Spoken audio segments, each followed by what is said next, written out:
आज मैं आपको एक thriller film just a breath away के बारे में बताऊंगा।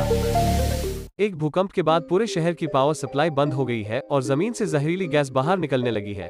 जो भी उसमें फंसकर सांस ले रहा है उसकी मौत तुरंत हो रही है। लोग बचने के लिए भागने लगे हैं। वो गैस अब घरों के अंदर जाने लगी है। मैथ्यू अपने घर पहुंचकर इस चीज के बारे में अपनी बीवी एना को बताता है। वो दोनों बचने के लिए छत की ओर चले जाते हैं और एक दरवाजे पर नॉक करते हैं। वो घर एक बुजुर्ग दंपत्ति का है और उन्हें इस चीज के बारे में अभी कुछ नहीं पता है। बालकनी से वो देखते हैं कि रास्ते उस गैस से भर गए हैं। मैथ्यू बिल्डिंग पर चढ़ता है और देखता है कि पूरा शहर उस गैस से भरा है। मैथ्यू सीढ़ियों के पास जाता है और उस गैस को छूता है। उससे कोई बदबू नहीं आ रही है। वो दोनों यहाँ कुछ देर के लिए सुरक्षित हैं, लेकिन उनकी बेटी दूसरे मंजिल पर है। उसको एक ऐसी बीमारी है जिस वजह से वो सिर्फ साफ हवा में रह सकती है, इसलिए वो एक कैप्सूल में रहती है जहाँ हवा फिल्टर हुआ करती है। पावर सप्लाई के बंद होने से कैप्सूल अब बैटरी पर चल रही है और कुछ घंटों बाद बैटरी को बदलना पड़ेगा।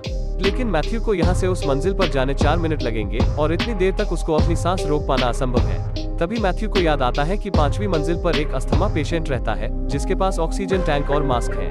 वो गहरी सांस लेकर पाइप की मदद से नीचे जाता है। खिड़की तोड़कर वो उस घर के अंदर चला जाता है जहाँ उसको वो आदमी मरा हुआ दिखाई देता है। मैथ्यू की सांस जैसे ही टूटने वाली थी, उसको एक ऑक्सीजन टैंक और मास्क मिलता है। अपने घर पहुंचकर वो बैटरी बदल देता है और अपनी बेटी से कहता है कि सब जल्द ही ठीक हो जाएगा। वो बाहर की स्थिति देखने के लिए जाता है। सड़कों पर कई लोग मरे हुए हैं।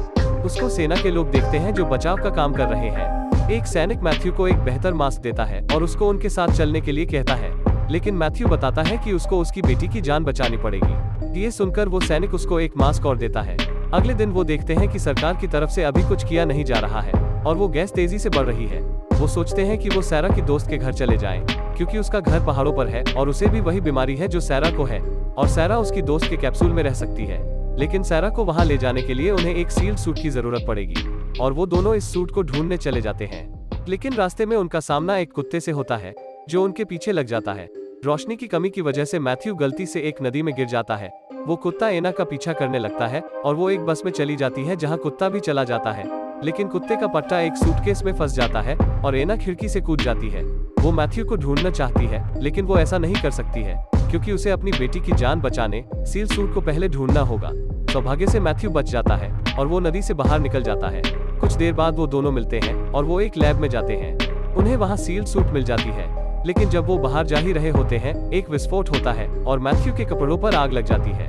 एना आग बुझाने आती है, लेकिन मैथ्यू की ऑक्सीजन ट्यूब आग की वजह से नष्ट हो गई है। अब उनको एक ही ऑक्सीजन टैंक को इस्तेमाल करना पड़ेगा।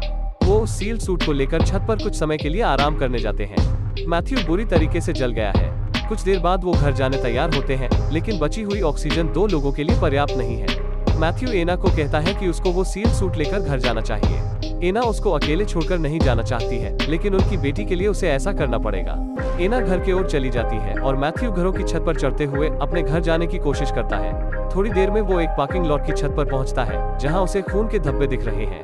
उसे एहसास होता है कि यहाँ किसी का कत्ल हुआ है। वो वहाँ छानबीन करने लगता है और उसे तभी एक ऑक्सीजन टैंक दिखाई देता है। मैथ्यू जल्द ही उसको पहन लेता है और घर जाने के लिए तैयार होता है। अचानक एक पुलिस वाला वहां आता है और लग रहा है कि यही कातिल है। वो मैथ्यू को मास्क नीचे करने के लिए कहता है और अपनी गन निकालने लगता है। मैथ्यू ऑक्सीजन टैंक को ऑन कर लेता है और पुलिस वाले को पकड़कर छत से कूद जाता है। बिना मास्क के वो पुलिस वाला जल्द ही जहरीले गैस की वजह से मर जाता है। एना घर के पास लगभग पहुंच ही गई थी, लेकिन उसका ऑक्सीजन खत्म हो गया है। एना मास्क निकालकर अपनी सांस को रोकते हुए उस सूट को सीढ़ियों से खींचते हुए लेकर जाती है। आखिरकार वो उस गैस से बच जाती है, लेकिन जब वो बॉक्स को खोलती है तो पता चलता है कि विस्फोट के कारण सूट बहुत ज्यादा नष्ट हो गया है और इसके बिना उसकी बेटी का बच पाना नामुमकिन है। सील्ड कैप्सूल की बैटरी दोबारा खत्म होने वाली है और उसे बैटरी बदलने तुरंत जाना पड़ेगा। बिना मास्क के वो एक गहरी सांस लेकर नीचे भागने लगती है।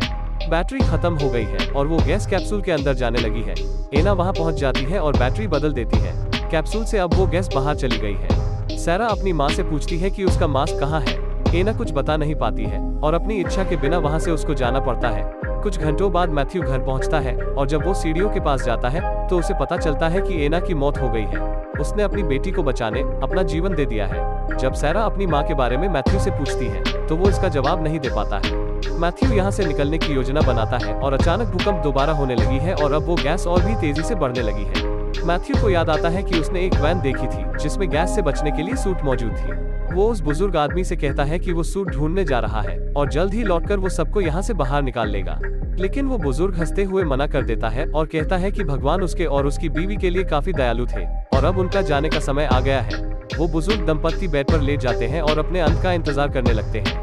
मैथ्यू को सूट मिल जाती है और वो घर जल्दी पहुंचने के लिए एक स्कूटर को चालू कर लेता है, लेकिन एक लड़का रास्ते पर आ जाता है और उसको बचाने के लिए मैथ्यू स्कूटर मोड़ लेता है, जिस वजह से वो गिर जाता है। जब वो जागता है तो उसे पता चलता है कि उसके सर पर काफी ज्यादा चोट लग गई है और वो दर्द असहनीय है। वो वॉकी टॉकी से अपनी बेटी को कॉल लगाता है, लेकिन उसे कोई जवाब नहीं मिलता। अचानक दो लोग बिना मास्क के चलते हुए दिखाई देते हैं और पता चलता है कि ये सैरा और उसकी दोस्त है और इन दोनों को उस बीमारी की वजह से उस गैस से कुछ प्रभाव नहीं पड़ रहा है।